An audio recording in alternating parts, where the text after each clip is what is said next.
we really wanted to, focus on storytelling this time around. I mean, we had a great story in Dead Space 1, but in Dead Space 2, we wanted to make sure that Isaac, really came through as a character. He is a person, he's an engineer, he's got a personality. We wanted to make sure that that kind of came across. In the first game, there were some great things that were happening story-wise, and, you would see things that were, major elements in the plot line happening, but Isaac, didn't really react so much to that. As kind of the silent, stoic protagonist. But, this time around, we thought by, giving him a voice, giving him emotion, having, you see his helmet come off, you see his face, you have, full motion capture where he's articulating, that we felt he could really, kind of help drive the story forward, and people would kind of empathize with him as, as a character, as a person. He's a human being and he's going through this, kind of situation. We really wanted to get people to kind of, see it through his eyes, and, it's like, wow, this is really happening. This is how, a person would react to it, and, we just wanted to make him more human, really.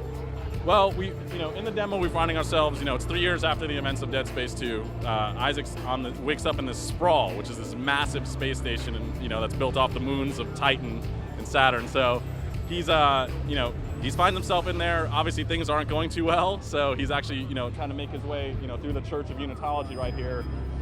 Beyond that, I can't really get into it, unfortunately, but we'll definitely be releasing a lot more story elements down the road.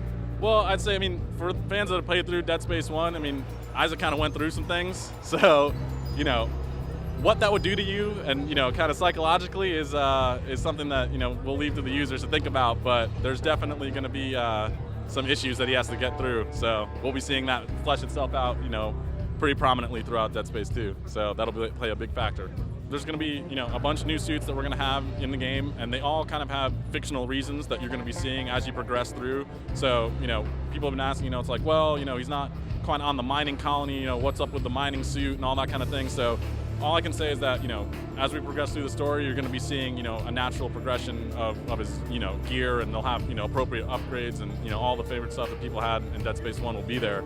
But, we're definitely going to have fictional reasons for what he's doing, and we'll be explaining that more throughout the game as we announce more of the story elements. Well, I'd rather speak towards, Dead Space 2. I think that one of the things that we're really focused on, maintaining that kind of core sense of fear and, fright that we had in the first game. It's that, there's, people say certain things about action-oriented and, it's not going to be scary and this and that. And what I'd say to that is that, those things aren't mutually exclusive. We have, we've been able to show off in the demo, we kind of have that claustrophobic, atmospheric vibe that people have come to love in Dead Space, and, there's so many different ways, to bring the fear, and that is completely one of our main priorities, is to make sure that the game is going to be scary, and there's going to be tons of horror in the game. There's also, there are actiony moments to the game. When you pace combat, there's a lot of different variety that we have, so we think just, presenting, those options to the user, having different setups, not just being limited to one particular style, is going to, be something that users are really going to appreciate and enjoy. So, but it's definitely not coming at the expense of horror, so that's still a critical piece of our game, and that's what we're going to be focused on. I just say that they're going to be in store for more of what they love. Everything that we're doing, like everyone that's working on this game, are huge fans of the first game, and a lot of people that worked on the first game are on the second one. So, we know, we're very interested in, what they have to say. We're always looking, very active in the community, and we love it, listening to what the fans have to say. So, I'm just excited for their response, and we've seen a lot of stuff so far, and people are really excited. So I just can't wait to give them more content and see what they have to say. But I think they're going to be digging it. So it's going to be released in January 2011 on PS3 and 360.